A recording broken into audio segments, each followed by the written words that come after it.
எல்லாருக்கும் வணக்கம்.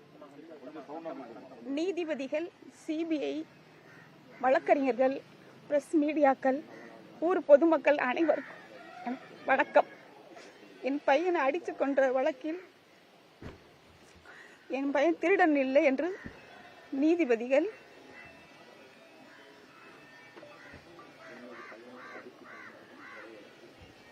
அடித்து கொன்ற கொலை வழக்கில் உத்தரவு போட்டிருக்காங்க.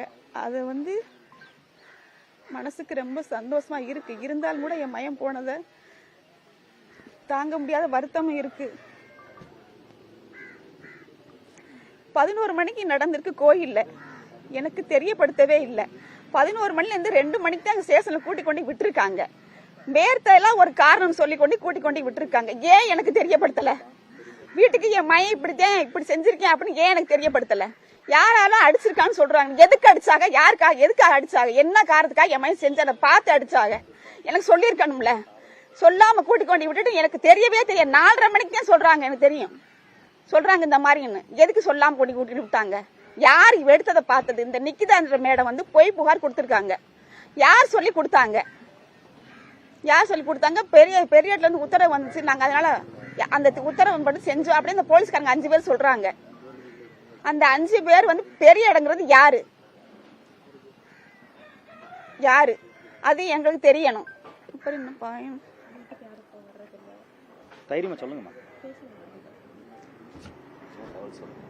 எனக்கு ஏன் தெரியப்படும்? 4:30 மணிக்கு தான் எனக்கு தெரியும். நாங்க போய் ஸ்டேஷன்ல போய் என் மையனை போய் பார்த்தோம். நானும் சின்ன பையன் போய் 8 மணிக்கு பார்த்தோம். அங்கே என் மையனை போய் கேட்டதுக்கு நான் எனக்கு தெரியாதுமா அப்படின்னு சொன்னான். சொல்லவும் சக்தி சொல்லலாம்ல, சக்தி தம்பியை பார்க்கணும்னு சொல்லி அவர் தான் கூட்டிட்டு போய் எங்களை காமிச்சாரு. கூட்டி என் பையனை கேட்டுக்கிட்டு இருக்கேல அவர் சொன்னா எனக்கு தெரியாதுமா நான் எடுக்கலன்னு கையை காமிச்சான். அப்ப ஒரு போலீஸ்கார் நீங்க நிக்காம போங்கம்மா போங்க 2 பேர் விரட்டி விட்டாங்க. நாங்க வெளியே போய் நானும் என் பையன் நின்றுகிட்டு இருந்தோம். அப்புறம் வெளியிலேயே எங்க நிக்க விட மாட்டேன்ட்டாங்க போலீஸ்காரவங்க. அப்ப சக்திகிட்ட கேட்டு எப்படின்னா போக சொல்றாங்க. இப்ப நீங்க போங்கம்மா நான் பார்த்து கூட்டிட்டு வந்துடுறேன் அப்படின்னு சொன்னாப்ல. சொல்லவும் 2 விட்டுட்டு வர மனசு இல்லாமதே சரி சக்தியும் கூட்டு வந்துருவாப்ல. சரி காலையில எது நடந்தா நம்ம காலைல முதல்ல ஒரு வக்கீல பார்த்து வெளியே எடுத்துக்கிருவோம் அப்படின்னு சொல்லிட்டு நானும் என் பையனும் சக்தி இருக்க தைரியத்திலையும் நம்பிக்கையிலையும் வந்தோம். காலையில தூங்கி எழுந்து நானும் என் பையனும் போய் ஸ்டேஷனுக்கு போகலாம் அப்படின்னு சொல்லி நான் கிளம்பிக்கிட்டீங்களா ஒரு 2 பேர் ஒரு டெம்போ வச்சு நின்றுட்டு இறங்கி வந்தாங்க. இறங்கி வரையில் நான் கடைக்கு ஒரு சோப்பு வாங்க வந்தேன் 6 மணியை போல காலையில. சோப்பு வாங்க வந்தேன். அப்புறம் ஒரு டெம்போல வெள்ளை வண்டியில 2 பேர் இறங்கினாங்க. இறங்கையில நான் பார்த்துட்டு வேகமா என்னை நோக்கி தான் வந்தாங்க. வரும் யாரும் தெரியல. சோப்புக்கார பிள்ளைகிட்ட கடைக்காரப்பிட்ட காசு குடிக்கல வந்தாங்க. வீடு எதுமான்னு கேட்டாங்க. இதுதான் சார் அப்படின்னு கேட்டேன். உன் மையம் என்ன பண்ணிருக்கியான்னு தெரியுமாமா அப்படின்னு. என்ன சார் பண்ணிருக்கேன் சொன்னாங்க சார். இந்த மாதிரி எடுத்திருக்கியான்னு சொன்னாங்க சார் அப்படின்னு. வீட்டை வாமா கதவை திறக்க போனாங்க. நான் சொன்னேன் சார் இந்த பக்கம் சின்னவன் தூங்குறேன், இந்த பக்கம் கூட்டிட்டு லைட்டு போட போலாம் அப்படின்னு சொல்லிட்டு இன்னொரு கதவு இருக்கு. அதை பக்கம் போக நீ ஏமா ஓடி போய் முதல்ல கதவை திறக்கிற? நான் திறப்பே இல்லம்மா அப்படின்னு சொன்னாங்க. சார் பையன் தூங்குற இருட்டா இருக்கு மிதிச்சு சொல்லிட்டு நான் லைட்டு படத்தான் சார் முன்னாடி வந்தேன் அப்படின்னு சொன்னதுக்கு அதட்டினாங்க. பீரோலாம் திறமா அப்படின்னு சொன்னாங்க. பீரோலாம் திறக்கவும் சாவி எடுத்து பீரோ திறந்து உள்ள இருக்க புறாம எடுத்து போட்டாங்க. எடுத்து போட்டு எங்கேமா வச்சிருக்கேன் நகை அப்படின்னு கேட்டேன். சார் இல்ல சார் தெரியல சார். அவன் ட்ரெஸ் எல்லாம் எதுமா அப்படின்னு சொன்னாங்க. என் மயங்கர் ரப்பா போற பீஸ் எல்லாம் வெளியில தான் வச்சிருக்கேன். அதை பூரா எடுத்து அவங்க தான் கொட்டி பார்த்தாங்க. பார்த்துட்டு ஒண்ணு கூட இல்லாம நீங்க எந்திரா அப்படின்னு சொல்லி என் சின்ன பையன் முகம் கூட கழுவல. சட்டையை கூட பெரட்டி கூட போட விட மாட்டேன்ட்டாங்க. அவ்வளவு வேகமா அவனை போட வச்சு கூட்டிட்டு போனாங்க. அப்ப கேட்டாங்க உன் மையன் ஆட்சி கடை எங்கம்மா இருக்கு அப்படின்னு. ஆட்சி வீடு எங்கம்மா இருக்கு? ஆட்சி தாத்தால இறந்துட்டாங்க சார் அப்படின்னு நான் சொன்னேன். இல்லம்மா கடை வச்சிருக்காங்க கோயிலுக்கு மேல கடை வச்சிருக்காங்க கோயிலுக்கு முன்னாடி அப்படின்னு நான் கூட சொன்னேன். சரி எங்க சொந்தக்காரங்க இருக்குமோ அப்படின்னு சொன்னேன். அவங்க பேர் குருவம்மான்னு சொன்னேனம்மா அப்படின்னா எங்க பெரியம்மா தான் சார் அப்படின்னு சொன்னேன். அப்ப வீடை காட்டுறான்னு சின்ன பையனை கூட்டிட்டு போனாங்க.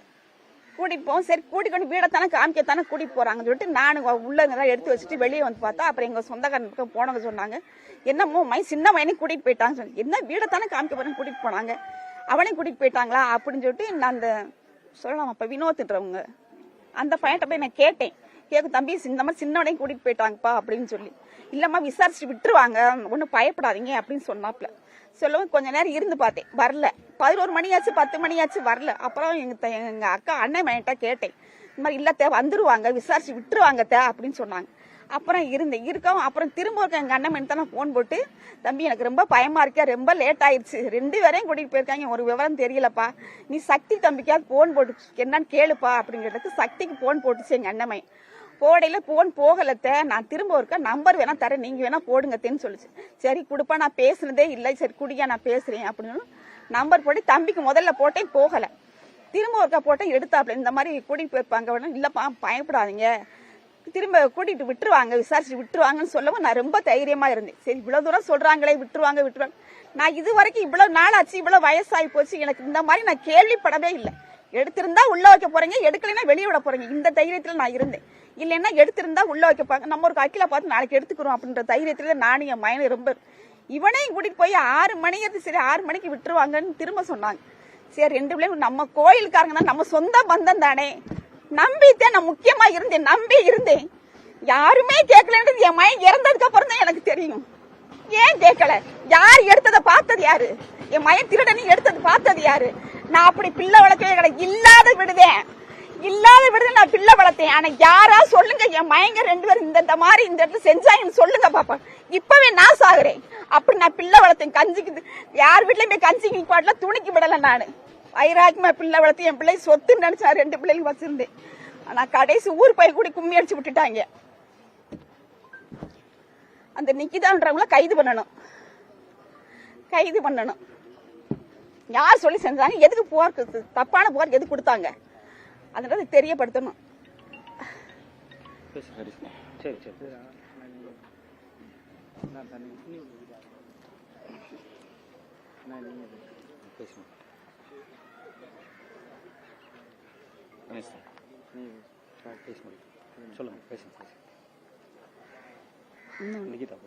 கோயிலுக்குள்ளேயே அடிச்சாங்க. எதுக்காக அடிச்சீங்க, எனக்கு அது முதல்ல தெரியணும். உரிமை போட்டு அடிச்சீங்கல்ல, அப்ப நீங்க அதை வச்சு நீ காப்பாத்திருக்க மாதிரி எனக்கு சொல்லிருக்கணும். முதல்ல எனக்கு தான் முதல் தகவல் சொல்லிருக்கணும். வேர்த்த ஒரு காரணம், இந்த 2மே எனக்கு ரொம்ப கொள்ளுது. வேர்த்த ஒரு காரணம் சொல்லி என் மயில கொண்டு எதுக்கு நீ கொண்டு இங்க கூட்டி கொண்டு நீ விட்ட, அதுக்கு முதல் பதில் சொல்லணும். தெரியும் எனக்கு அது சொல்லியா. நிக்கிதா முதல் கைது பண்ணணும். அந்த 5 பேரும் வெளியே வரவே கூடாது தானே, வெளியே வரவே கூடாது. போது பையனால முடியும், நெஞ்சு வலிக்கு. நெஞ்சு வலிக்கு.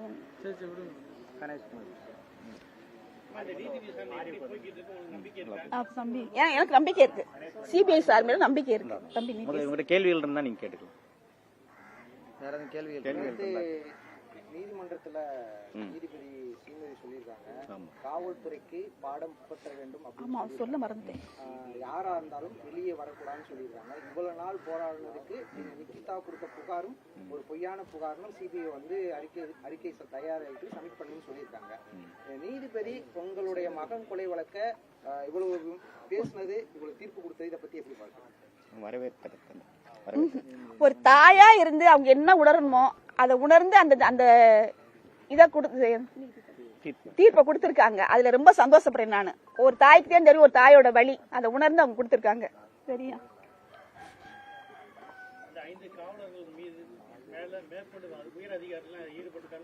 தம்பி, இதெல்லாம் சொல்ல வேணாம். வெளியே வரக்கூடாது, யாரா இருந்தாலும் வரக்கூடாது. என் மயனுக்கு சிறு துளியில கூட தீங்கி நினைச்சிருந்தவங்க கூட வெளியே வரவே கூடாது, யாரா இருந்தாலும் சரி. மேற்கொண்டு விசாரிச்சு யாராருன்னு பார்த்து மேற்கொண்டு உள்ள தள்ளணும். நிக்கிதா பொய் புகார் கொடுத்தோம்னு சொல்லிருக்காங்கல்ல, அவங்கள இப்ப நீதிபதி அவங்க மேல நடவடிக்கை எடுக்கணும்னு சொல்லிருக்காங்க. அதை எப்படி பாக்குறீங்க? நடவடிக்கை எடுக்கணும் சொல்லிருக்காங்க. பொய் புகார்னு உங்களுக்கு ஏற்கனவே தெரியுமா, இல்ல இப்பதான் உங்களுக்கு தெரியும்? பொய் புகார்னு எங்களுக்கு நேத்து தான் தெரியும். அஜித் எடுத்திருக்க மாட்டேன்னு தெரியும். எனக்கு ஏற்கனவே என் பையன் எடுத்திருக்க மாட்டேன்னு நான் நம்புறேன், முழுசா நம்புறேன். அந்த மாதிரி நான் பிள்ளை வளர்க்கவே கிடையாது, எடுத்துக்க மாட்டேன். நான் ஆரம்பத்தில் நம்பினேன். ஆனா ஊர் மக்களுக்கும் உலகத்துக்கும் தெரியணும்ன்றதுக்காக இவ்வளவு நாள் இந்த இதுக்காக நாங்க காத்திருந்தோம். அது இப்ப தீர்ப்பாயிட்டு சொல்றது வேற, அதனாலதான் இவ்வளவு தூரத்துக்கு காத்திருந்தோம். அது இந்த உலகம் இந்த மாதிரி ரொம்ப நம்பிக்கையா இருக்கு, ரொம்ப திருப்தியா இருக்கு. அடுத்த கட்ட இந்த வழக்குல நிறைய பேரை ஒரு சேர்த்திருக்காங்க, அதாவது இன்ஸ்பெக்டர் வரைக்கும் நிறைய பேர் வழக்குல சேர்த்திருக்காங்க. அவங்க மேல என்ன மாதிரி நடவடிக்கை நீங்க எடுக்கணும்? அந்த 5 பேர் உள்ள இருக்காங்களா, இவங்க மேல சிறைக்கு செல்லணும்னு நினைக்கிறீங்களா? ஆமா, சிறைக்கு செல்லணும். ஒண்ணுமே அறியாத ஒரு அப்பாவி இவ்வளவு கொடூரமா முளாப்படி தண்ணி இல்லாம இதெல்லாம் உங்க சட்டத்துல இருக்கா? தண்ணி எல்லாம் கொடுக்க கூடாது உங்க சட்டத்துல இருக்கா? ஒரு அரைக்கண இந்த மாதிரி பண்ணிருக்கேன். அப்படி என் மையனை தீவிரவாதியா? வச்சு விசாரி. எதுக்கு இந்த மாதிரி கொடுமைப்படுத்துற? மரத்துல எடுத்து தொங்க விட்டுருக்க. வயிற்றுக்கா கஞ்சி தன்னால போறது யார் என்ன தப்பா அடிச்சுக்கிறாங்க. தன்னால போற நீர் மலத்தை கூட வள்ளி கட்டாயம் வர வச்சிருக்காங்க. பிள்ளை பார்த்தாங்க வேற எதை பார்த்தாங்க? உன்னே ஒரு தாய் தானே பெற்றிருப்பா. இவ்வளவு கொடூரமாவா? என் மய குன்னி குறியே செத்துப்பேன். இனிமே எவன் முகத்துல முழிக்க கூடாதுன்னு அவன் உயிரை விட்டு போயிருப்பேன். அவ்வளவு ஒரு கொடூரமா அவனை பண்ணிருக்கீங்க. எங்க கூட்டிட்டு போறது? கம்மா கடுவாலும் கூட்டிட்டு போறது? உன்னை ஒரு தாய் பெற்றிருப்பாங்க. நீ இந்த அக்கான்னு சொல்ல பிறந்திருப்ப. மனுஷனுக்கு இறக்க குணம் வந்து 6 அறிவு உள்ளவன் தான் கொடுத்திருக்கேன். 5 அறிவுக்காரன் நீ வேலை பார்த்திருக்க. என் கொலை கொதிக்கிற மாதிரி யாராரு கொலை கொதிக்குமா? இதுல ஈடுபட்ட எவனு வெளியே வரக்கூடாது. எனக்கு அன்னைக்கு முழு விவரம் தெரியல என்னாடு. அதுக்கப்புறம் தான் தெரியுது இப்படி இப்படிலாம் நடந்துருக்கு. அதுக்கப்புறம் தான் தெரிஞ்சிச்சு. எனக்கு ஒண்ணுமே தெரியல. அதுக்கான நேரம் எங்களை கொடுக்கல. அது என்னன்னு விசாரிக்க கூட எங்க நேரம் கொடுக்கல. வயிற்று கஞ்சி கூட வாங்கி கொடுத்தா அன்னைக்குமே பட்னியா போட்டு கொண்டிருக்கீங்களா? நீங்களா மனுஷ பிறவிகளா பிறந்தீங்களா? சில விஷயங்கள்லாம் இருக்கு முடியாது.